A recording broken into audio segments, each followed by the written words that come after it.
আবার চলতে চলতে পথের মধ্যে মাঝখানে গিয়ে একজন মহিলার মা দেখা, একজন মহিলা, ওই মহিলা বলতেছিল মুসা কালিমুল্লাহ কোথায় যাও? কিন্তু পাহাড়ের কাছে আল্লাহর সঙ্গে দিদার করার জন্য কথা বলার জন্য। ওই মহিলা বলেন মুসা, তুমি আল্লাহর নবী, তোমার কথা আল্লাহ শুনে, আমার ব্যাপারে একটা জিনিস তুমি জানিয়ে আসবা, আমাকে সংবাদটা দিয়ে দেবো দেওয়ার সময়। কি সংবাদ? তখন ওই মহিলা বলতেছে, ও আল্লাহর নবী মুসা, আমি হলাম গরিব মানুষ, অভাবী মানুষ, আমি অনেক দিকে কষ্ট আছে, কষ্টের মধ্যে আছি, আমি ঠিক মতো নিজে খাইতে পারি না, আমি ঠিক মতো আমার ছেলে মেয়েদেরকে খাওয়াইতে পারি না, আমার ভালো মতো পোশাক নাই, আমি যে ঘরে বসবাস করি ঘরটা ভাঙা চলা ঠিক করতে পারি না, আমার থাকা বিছানার কষ্ট, ঘরের কষ্ট, খাওয়ার কষ্ট, পোশাকের কষ্ট, সব দিকে আমি কষ্টের মধ্যে আছি। ও মুসা, আল্লাহর কাছে একটু জানে আনবা, আমার কি কষ্ট কোনোদিন পছন্দ হবে না, আমি কি কোনোদিন সম্পদ মালিক হব না, আমি কি কোনোদিন ধনী হতে পারবো না, একটু আল্লাহর কাছে জানে আনবা। মুসা আলাইহিস সালাম বললেন ঠিক আছে। আবার কিছু দূরে গিয়ে তিন রাস্তার উপরে দেখেন একজন ব্যক্তি বসে আছে, কিন্তু লোকটির দুইটি হাত নাই, দুইটি হাতে একটি হাত নাই, দুইটি পায়ের দুইটি পা নাই, লোকটির দুইটি পা নাই, দুইটি হাত নাই, শুধু চোখ আর মুখ সব ঠিক আছে। লোকটি বলছে, মুসা কালিমুল্লাহ, আল্লাহর কাছে তুমি কথা বলতে যাচ্ছ তোর পাহাড়ে, আমার বিষয়ে একটা জিনিস তুমি জানে আল্লাহ মুসা।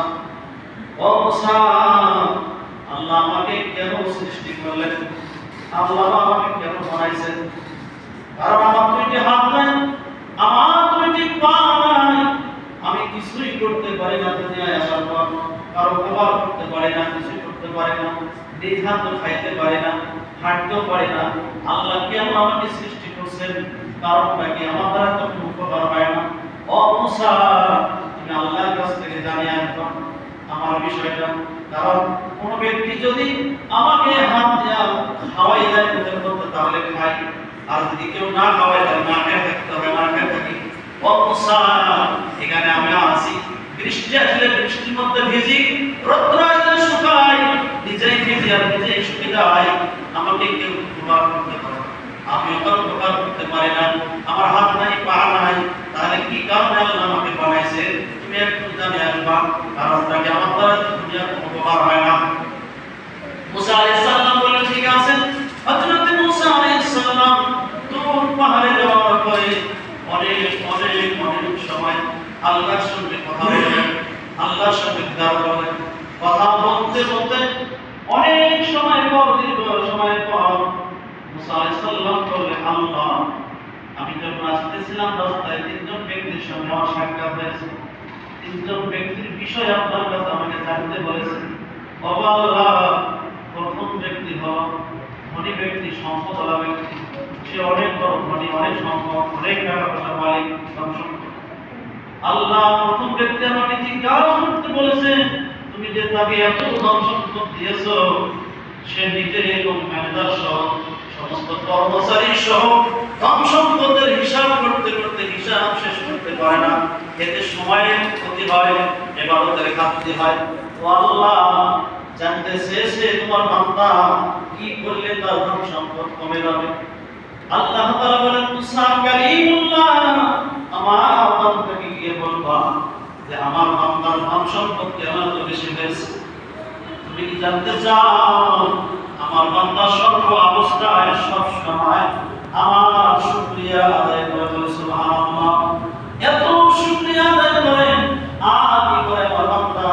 প্রতি বছরে, প্রতি দিনে, প্রতি মুহূর্তে সে বেশি বেশি আমার এই সম্পদ থেকে সে আল্লাহর রাস্তায় দান করে, সে বছরে বছরে হিসাব করে সঠিকভাবে যাকাত আদায় করে, সদকা দেয়, সে এত পরিমাণে সদকা আদায় করে, যাকাত আদায় করে, আর সর্ব অবস্থায় আমার শুকরিয়া আদায় করে। আমি তো ওয়াদা করেছি, লাইন শাকারতুম লাযিদান্নাকুম, যদি আমার কোনো বান্দা আমার নিয়ামত পায় শুকরিয়া আদায় করে, আমি আমার বান্দার নিয়ামত বাড়াই দেব, সুবহানাল্লাহ। আমার বান্দা শুকরিয়া আদায় করে, আমি নিয়ামত বাড়াই দেই। আমার বান্দা দান করে, সদকা করে, যাকাত আদায় করে, তাই তো আমি আমার বান্দাকে আমি কি করে সম্পদ বাড়াই দেই। ও মুসা, যদি আমার বান্দা সম্পদ বাড়াইতে না চায়, তাহলে আমার বান্দাকে বলিও আর শুকরিয়া আদায় না করে, আর যখন এইভাবে দান করা না করে, যাকাত আদায় না করে, তাহলে এমনি থেকে কি হবে? কি হবে? তার সম্পদ কমে যাবে।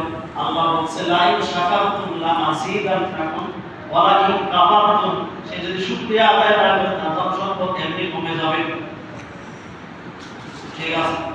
হযরত মুসা কালিমুল্লাহ বলেন, ও আল্লাহ, দ্বিতীয় একজন ব্যক্তির সঙ্গে সাক্ষাৎ হয়েছিল, মহিলা মানুষ।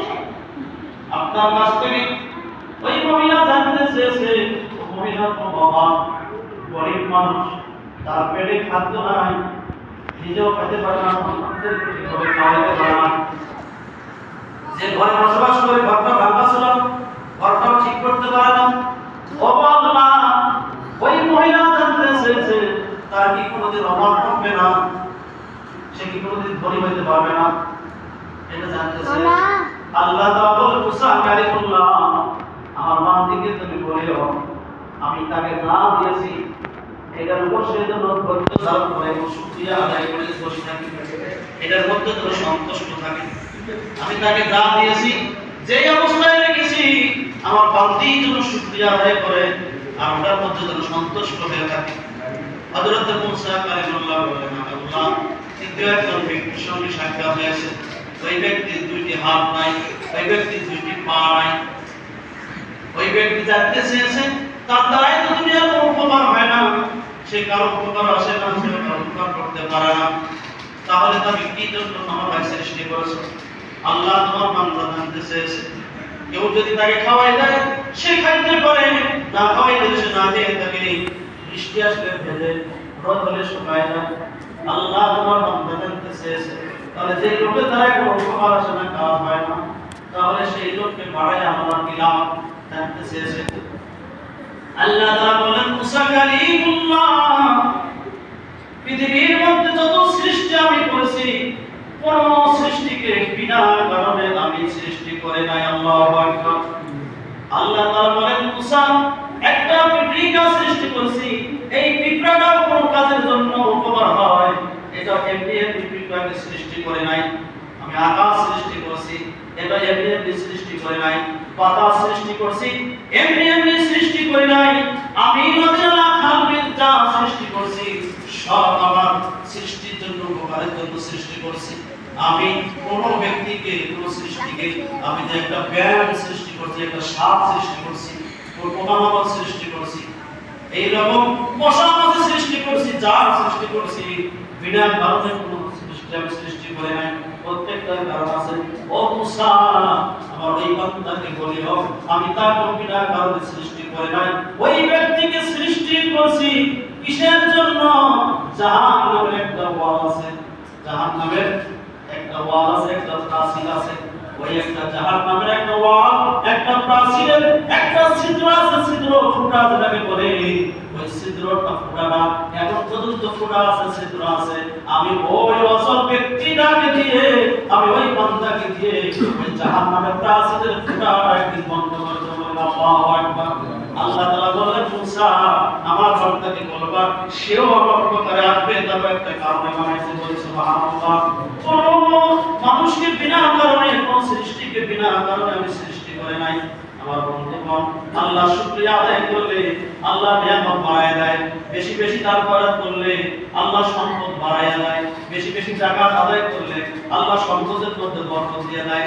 আমরা মনে করি কি, যাকাত যদি আমরা সঠিকভাবে দেই, তাহলে 1 লক্ষ টাকা থেকে 2,500 টাকা আমার কমে গেল, আমার 10 লক্ষ টাকা জমা আছে, 10 লক্ষে আমার 25,000 টাকা কমে গেল, তাহলে তো আমি দিন দিন শেষ হয়ে যাব। না না না, সম্পদ দেওয়ার মালিক আল্লাহ, সম্পদ বাড়াই দিবেন আল্লাহ, কমাই দিবেন আল্লাহ। যদি কোনো ব্যক্তি 10 লাখ টাকার মালিক 1 বছর শেষে হিসাব করিয়া 25,000 টাকা যাকাত দিয়া দেয়, আল্লাহ তাআলা মনে বলেন আস্তে আস্তে তাকে 25 লক্ষ টাকার মালিক বানাইতে পারেন। বলি সুবহানাল্লাহ। এই জন্য বেশি বেশি জাকাত আদায় করতে হবে, বেশি বেশি দান খরচ করতে হবে, বেশি বেশি সদকা আদায় করতে হবে, বেশি বেশি আল্লাহর শুকরিয়া আদায় করতে হবে। আল্লাহর শুকরিয়া যত আদায় করবেন ততই আল্লাহ আপনার নিয়ামত বাড়াইতে দেন। বলি সুবহানাল্লাহ। বাড়িতে গিয়ে 14 নম্বর সূরা, 9 নম্বর সূরা, 14 নম্বর সূরা, 13 নম্বর পারা, 15 নম্বর পৃষ্ঠা, 5 নম্বর লাইনের 7 নম্বর আয়াতে কালিমা সুন্দরভাবে তাফসীর করে দেখবেন আল্লাহ তাআলা কত সুন্দর করে বলেছেন। আপনার নিয়ামত সম্পর্কে নিয়ামত বাড়াই দিবেন না কমাই দিবেন সুন্দরভাবে বুঝতে পারবেন। হযরত আবু বকর রাদিয়াল্লাহু তাআলা আনহু ও কিন্তু আসলে প্রথমে ফকির ছিলেন না, ব্যবসায়ী ছিলেন, অনেক সম্পদ ছিল, আল্লাহর রাস্তায় সব দান করতে করতে শেষ হয়ে গেছে। তারপর সর্বাবস্থায় শুকরিয়া আদায় করেছে। আল্লাহ তাআলা তাকে কত সম্মান করেন, কত ইজ্জত করেন। আল্লাহ তাআলা বলেছেন বান্দা যখন